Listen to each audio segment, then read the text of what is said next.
नमस्कार। क्रिप्टो की दुनिया भाई अक्सर तेज रफ्तार और उतार चढ़ाव भरी होती है। और आज हम भारत के सबसे जाने माने क्रिप्टो एक्सचेंजों में से एक वजीरेक्स उससे जुड़ी हालिया उथल पुथल पर एक गहरी नजर डालने वाले हैं। हमारे पास एक न्यूज़ रिपोर्ट है जो एक बहुत ही कह सकते हैं अहम मोड़ पर रोशनी डाल रही है। कंपनी की वापसी की कोशिश है और इसमें मजे की बात यह है कि उसके अपने उपयोगकर्ताओं की एक चौंकाने वाली भूमिका है। तो आज हम इस रिपोर्ट के जरिए ये समझने की कोशिश करेंगे कि वजीरेक्स इस मुश्किल हालात तक पहुंचा कैसे। हाल ही में जो ये वोटिंग हुई है यूजर्स की, उसका असल मतलब क्या है, और सबसे बड़ा सवाल, क्या ये एक्सचेंज वाकई वापसी कर पाएगा। चलिए इस पूरी कहानी को परत दर परत खोलते हैं। Okay, let's unpack this. तो शुरुआत करते हैं सबसे ताज़ा खबर से। वजीरेक्स ने अपनी रीस्ट्रक्चरिंग यानी जो पुनर्गठन योजना है उस पर अपने उपयोगकर्ताओं के बीच दोबारा वोटिंग करवाई और नतीजा, रिपोर्ट के मुताबिक वोट करने वाले 95% से ज्यादा यूजर्स ने इस प्लान के पक्ष में वोट दिया है। हाँ, 95%, ये आंकड़ा अपने आप में बहुत बड़ा है। बिल्कुल, ये आंकड़ा काफी कुछ कहता है। रिपोर्ट बताती है कि कुल 1,49,559 स्कीम क्रेडिटर्स ने वोटिंग में हिस्सा लिया। और ये स्कीम क्रेडिटर्स मतलब असल में वो ही यूजर हैं जिनके पैसे एक्सचेंज पर फंसे हुए हैं। जी, जिनके पैसे अटके हुए हैं। हाँ, और इनके कुल दावों की रकम करीब $207 मिलियन बताई जा रही है। $207 मिलियन? हाँ, ये महज एक वोट नहीं है, ये उन हजारों लोगों का, आप समझिए, सामूहिक फैसला है जिनकी गाड़ी कमाई दांव पर लगी है। बिल्कुल। 95% समर्थन मिलना ये दिखाता है कि संकट के बावजूद उपयोगकर्ताओं का एक बहुत बड़ा हिस्सा वजीरेक्स को एक और मौका देने को तैयार दिख रहा है ना? बिल्कुल। और ये आंकड़ा मतलब सतही तौर पर देखने से कहीं ज्यादा गहरा है। यहाँ ये समझना दिलचस्प है कि उपयोगकर्ताओं का ये वोट इतना मायने क्यों रखता है। व्हाट्स फैसिनेटिंग हियर इज कि जब कोई कंपनी खासकर इस तरह के वित्तीय संकट में फंसी हो और वो पुनर्गठन का रास्ता चुनती है, तो लेनदारों यानी क्रेडिटर्स की मंजूरी लेना वो अक्सर एक कानूनी जरूरत बन जाती है। सिंगापुर के कानून के तहत जहां ये मामला चल रहा है, क्रेडिटर्स की सहमति बहुत महत्वपूर्ण है। अच्छा। इस केस में जैसा आपने बताया, ये क्रेडिटर्स आम निवेशक या उपयोगकर्ता हैं। उनका 95% से ज्यादा का समर्थन सिर्फ एक नंबर नहीं है, ये सिंगापुर कोर्ट के सामने वजीरेक्स के लिए एक बहुत मजबूत दलील पेश करता है। हाँ, ये तो है। ये दिखाता है कि जिन लोगों का पैसा फंसा है वो कंपनी के प्रस्तावित समाधान पर ज्यादा भरोसा कर रहे हैं, बजाय इसके कि कंपनी दिवालिया हो जाए और शायद उन्हें कुछ भी हाथ ना लगे। ये एक तरह से बेहतर विकल्प चुनने जैसा है, भले ही पिछला अनुभव कड़वा रहा हो। ये दिखाता है कि उपयोगकर्ता शायद ये मान रहे हैं कि एक्सचेंज के वापस चलने से ही उनके पैसे वापस मिलने की सबसे ज्यादा उम्मीद है। शायद ये बात तो है, पर सवाल ये उठता है कि आखिर इतना बड़ा और मतलब स्थापित एक्सचेंज इस स्थिति में पहुंचा कैसे? इसकी जड़ें कहाँ हैं? रिपोर्ट हमें जुलाई 2024 में ले जाती है, जब वजीरेक्स पर एक बहुत बड़ा साइबर हमला हुआ था। हाँ, वो साइबर अटैक। ये कोई छोटा मोटा सिक्योरिटी ब्रीच नहीं था। रिपोर्ट के अनुसार इस हमले के पीछे कुख्यात लाजरस ग्रुप का हाथ माना जा रहा है। Lazarus group? नॉर्थ कोरिया वाला? हाँ, वही, जो नॉर्थ कोरिया से जुड़ा एक हैकर समूह है। और चोरी की गई रकम तो मतलब होश उड़ा देने वाली थी, करीब $235 मिलियन। बाप रे! यानी भारतीय रुपयों में लगभग 2000 करोड़ रुपए। 2000 करोड़? हाँ। ये क्रिप्टो इतिहास के सबसे बड़े साइबर हमलों में से एक था। सोचिए, इतना बड़ा झटका किसी भी कंपनी की नींव हिला सकता है। बिल्कुल हिला सकता है। जाहिर है इस हमले का असर विनाशकारी था। इसने न सिर्फ वजीरेक्स की आर्थिक कमर तोड़ दी, बल्कि इसके चलते एक्सचेंज का पूरा कामकाज अब समझिए ठप हो गया। सब बंद। और सबसे गंभीर बात, हजारों शायद लाखों उपयोगकर्ताओं के फंड्स वहीं फ्रीज हो गए, अटक गए। यहीं से वजीरेक्स के अस्तित्व का संकट और उसके उपयोगकर्ताओं की महीनों लंबी चलने वाली परेशानी का दौर शुरू हुआ। और ये सिर्फ पैसों का नुकसान नहीं था, जैसा आपने कहा जी, ये भरोसे का भी टूटना था, बहुत बड़ा। बिल्कुल। और ये भरोसे का संकट इसलिए भी गहरा है क्योंकि देखिए, क्रिप्टो एक्सचेंज चुनते वक्त सुरक्षा ही तो सबसे बड़ा पैमाना होता है ना? सही बात है। इतने बड़े हमले का मतलब है कि कहीं ना कहीं सुरक्षा में बहुत बड़ी चूक हुई थी। अब कंपनी वापसी की बात कर रही है, लेकिन ये सवाल तो बना ही रहेगा कि भाई भविष्य में ऐसी घटना दोबारा नहीं होगी। इसकी क्या गारंटी है? कौन देगा गारंटी? हाँ, ये तो सबसे बड़ा सवाल है। और कहानी में एक और अहम मोड़ है जिसे रिपोर्ट उजागर करती है।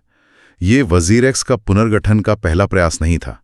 जून 2025 में, यानी कुछ महीने पहले ही, सिंगापुर हाईकोर्ट ने कंपनी के पहले रीस्ट्रक्चरिंग प्लान को नामंजूर कर दिया था। अच्छा, ये जानकारी तो मामले को और पेचीदा बनाती है। मतलब सिर्फ यूजर्स की सहमति मिल जाना ही काफी नहीं है। बिल्कुल नहीं। देखिए, ये जानना बेहद जरूरी है, क्योंकि ये दिखाता है कि अंतिम फैसला कोर्ट के हाथ में है। उपयोगकर्ताओं का वोट एक महत्वपूर्ण कारक है, नो डाउट, लेकिन कोर्ट को ये देखना होता है कि प्रस्तावित प्लान कानूनी तौर पर सही है या नहीं। क्या ये सभी तरह के लेनदारों, मतलब सिर्फ वोट करने वालों के लिए नहीं, बल्कि सभी प्रभावित उपयोगकर्ताओं के लिए निष्पक्ष है? और क्या ये वाकई व्यवहारिक है? मतलब क्या कंपनी के पास इस प्लान को लागू करने की क्षमता और संसाधन है भी या नहीं? तो पिछली बार क्यों खारिज हुआ था, ये पता है? रिपोर्ट में ये नहीं बताया गया है कि पिछली बार प्लान क्यों खारिज हुआ था, लेकिन ये एक जरूरी सवाल खड़ा करता है। This raises an important question कि क्या इस नए प्लान में उन खामियों को दूर किया गया है जिनकी वजह से पहला प्लान रिजेक्ट हुआ था? क्या इस बार कंपनी ने अपना होमवर्क बेहतर तरीके से किया है? कोर्ट इन सभी पहलुओं की बारीकी से जांच करेगा। हो सकता है पहले प्लान में फंड्स वापसी का तरीका या टाइमलाइन स्पष्ट न हो, या छोटे निवेशकों के हितों का ध्यान न रखा गया हो। ये सब अटकलें हैं, पर कोर्ट इन्हीं बारीकियों पर गौर करेगा। तो मतलब अभी भी अनिश्चितता बनी हुई है पूरी तरह से। हाँ, बिल्कुल। लेकिन इस बीच वजीर एक्स के संस्थापक निश्चल शेट्टी वो काफी उम्मीद जगा रहे हैं। रिपोर्ट में उनके एक बयान का जिक्र है जिसमें वो कहते हैं कि जैसे ही सिंगापुर कोर्ट इस नए प्लान, जिसे स्कीम कहा जा रहा है, उसको हरी झंडी दिखाता है, कंपनी महज 10 कारोबारी दिनों के भीतर अपना कामकाज शुरू कर सकती है। 10 दिन? इंटरेस्टिंग, सिर्फ 10 दिन। ये दावा अगर हकीकत बनता है तो ये उन लाखों उपयोगकर्ताओं के लिए बहुत बड़ी राहत होगी जो महीनों से अपने फंड्स तक पहुंचने का इंतजार कर रहे हैं। बिल्कुल, राहत तो होगी। ये एक तरह से सुरंग के आखिर में रोशनी दिखने जैसा है। लेकिन क्या ये दावा यथार्थवादी है? 10 दिन में एक ठप्प पड़े एक्सचेंज को पूरी तरह चालू कर देना? देखिए, 10 दिन की समय सीमा सुनने में बहुत अच्छी लगती है और ये निश्चित रूप से उपयोगकर्ताओं में आशा जगाने के लिए एक सोचा समझा बयान हो सकता है। हाँ, हो सकता है। लेकिन जैसा हमने कहा, ये पूरी तरह से कोर्ट की मंजूरी पर निर्भर है, और कोर्ट की प्रक्रिया में कितना समय लगेगा ये कोई नहीं कह सकता। हो सकता है हफ्ते लगें या महीने भी। सही बात। और मंजूरी मिलने के बाद भी 10 दिन में ऑपरेशन शुरू करना एक बहुत महत्वाकांक्षी लक्ष्य है, बहुत ज्यादा। सोचिए, उन्हें न सिर्फ तकनीकी तौर पर प्लेटफॉर्म को फिर से चालू करना होगा, बल्कि सुरक्षा के पुख्ता इंतजाम करने होंगे। हाँ, वो तो सबसे जरूरी है। बिल्कुल। शायद नए प्रोटोकॉल लागू करने होंगे, रेगुलेटरी अनुपालन सुनिश्चित करना होगा, और शायद कर्मचारियों को फिर से संगठित करना होगा। ये सब 10 कारोबारी दिनों में करना एक बड़ी चुनौती होगी। इसलिए इस दावे को थोड़ी सावधानी से लेना चाहिए। ये इरादा दिखाता है, लेकिन जमीनी हकीकत अलग हो सकती है। ये तो व्यवहारिक पहलू है। लेकिन मान लेते हैं कि कोर्ट मंजूरी दे देता है और कंपनी कुछ हफ्तों में ऑपरेशन शुरू भी कर देती है। क्या इतना ही काफी होगा? यही तो सबसे बड़ा सवाल है। क्या वजीर एक्स सिर्फ तकनीकी वापसी से अपना खोया हुआ रुतबा और सबसे जरूरी उपयोगकर्ताओं का भरोसा वापस पा सकेगा? इतने बड़े साइबर हमले, फंड्स का महीनों तक अटके रहना, ये अनुभव भुला पाना आसान नहीं होता। 95% वोट एक सकारात्मक संकेत जरूर है, लेकिन ये पूरी कहानी नहीं कहता। हाँ, ये भी हो सकता है कि मजबूरी में वोट दिया हो। हाँ, हो सकता है ये वोट मजबूरी का हो, या फिर निश्चल शेट्टी के व्यक्तिगत अपील का असर हो, कौन जाने। भरोसा दोबारा बनाने के लिए सिर्फ एक्सचेंज चालू करना काफी नहीं होगा। उन्हें शायद बहुत ज्यादा पारदर्शिता दिखानी होगी।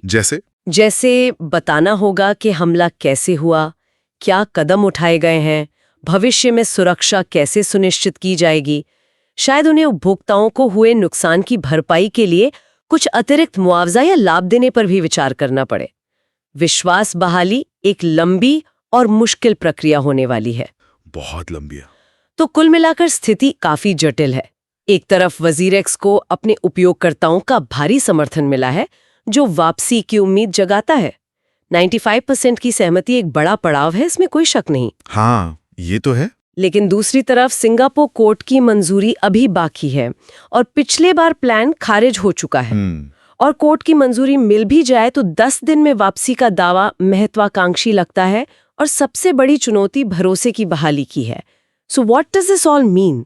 इसका मतलब है कि वजीर एक्स के लिए आगे का रास्ता अभी भी साफ नहीं है। उम्मीद की किरण जरूर है, लेकिन राह में कई कांटे हैं, कानूनी, तकनीकी और भावनात्मक, यानी भरोसे से जुड़े। बिल्कुल। उपयोगकर्ताओं का समर्थन उन्हें लड़ने की ताकत दे रहा है, पर जीत अभी दूर है। बिल्कुल। और अगर हम इसे थोड़े बड़े परिप्रेक्ष्य में देखें, if we connect this to the bigger picture, तो ये पूरा मामला क्रिप्टो इंडस्ट्री के कुछ बुनियादी मुद्दों को फिर से सामने लाता है। जैसे कि पहला और सबसे स्पष्ट, सुरक्षा का मुद्दा। $235 मिलियन की चोरी ये चीख चीख कर कहती है कि केंद्रीकृत एक्सचेंजों पर सुरक्षा एक लगातार चलने वाली जंग है और जरा सी चूक बहुत भारी पड़ सकती है।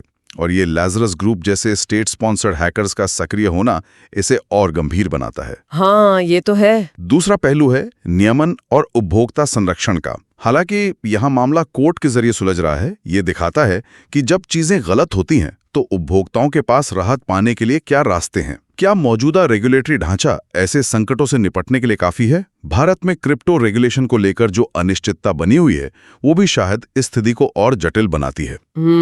सही कहा। और तीसरा, जैसा हमने पहले भी जिक्र किया, उपभोक्ता का भरोसा। ये घटना एक केस स्टडी की तरह है कि कैसे एक बड़ा संकट किसी प्लेटफॉर्म पर सालों की मेहनत से बने भरोसे को पल भर में मिटा सकता है और इसे वापस पाना कितना मुश्किल होता है। हाँ। लेकिन साथ ही ये भी दिखाता है कि संकट के समय में उपयोगकर्ता निष्क्रिय दर्शक नहीं होते। उनका सामूहिक फैसला, जैसे कि ये वोट, कंपनी के भविष्य को आकार दे सकता है। ये क्रिप्टो की दुनिया की एक अनोखी खासियत भी है, जहां समुदाय की भूमिका पारंपरिक फाइनेंस से ज्यादा हो सकती है। आपने बिल्कुल सही मुद्दे उठाए। सुरक्षा, नियमन और भरोसा, ये तीनों ही इस केस के केंद्र में हैं। तो संक्षेप में आज हमने वजीरेक्स के घटनाक्रम को समझा। जुलाई 2024 का वो बड़ा साइबर हमला, जून 2025 में पहले रिस्ट्रक्चरिंग प्लान का खारिज होना, हाल ही में 95% उपयोगकर्ताओं द्वारा नए प्लान को मिली जबरदस्त मंजूरी, और अब सबकी निगाहें सिंगापुर कोर्ट के फैसले पर। हाँ, कोर्ट पे। निश्चल शेट्टी का 10 दिन में वापसी का वादा उम्मीद जरूर देता है, पर असल परीक्षा तो कोर्ट के फैसले और उसके बाद भरोसे की बहाली की होगी। हाँ, और ये हमें एक अंतिम विचार बिंदु पर छोड़ जाता है। मान लीजिए सबसे अच्छी स्थिति में कोर्ट प्लान को मंजूरी दे देता है, वजीरेक्स ऑपरेशन भी शुरू कर देता है और धीरे धीरे उपयोगकर्ता अपने फंड्स निकाल पाते हैं या ट्रेड कर पाते हैं। लेकिन इस पूरे अनुभव के बाद साइबर हमला, महीनों की अनिश्चितता, फंड्स फ्रीज, क्या क्रिप्टो बाजार में वजीरेक्स का स्थान पहले जैसा रह पाएगा? ये बड़ा सवाल है। क्या वो नए उपयोगकर्ताओं को आकर्षित कर पाएगा? और सबसे महत्वपूर्ण सवाल, उन 95% उपयोगकर्ताओं जिन्होंने हाँ में वोट दिया, क्या उनका समर्थन सिर्फ फंड्स वापस पाने तक सीमित है या वे वाकई लंबे समय तक प्लेटफॉर्म पर बने रहना चाहेंगे? इतने बड़े झटके के बाद क्या सिर्फ सेवाओं का फिर से शुरू होना ही किसी ब्रांड के लिए अपना खोया विश्वास पूरी तरह से हासिल करने के लिए पर्याप्त हो सकता है? इस पर सोचना जरूरी है। तो दोस्तों, वजीरेक्स केस की अगली सुनवाई की तारीख जल्द सामने आएगी। हम आपको सबसे पहले अपडेट देंगे। वीडियो अच्छा लगा तो लाइक और सब्सक्राइब करना न भूलें।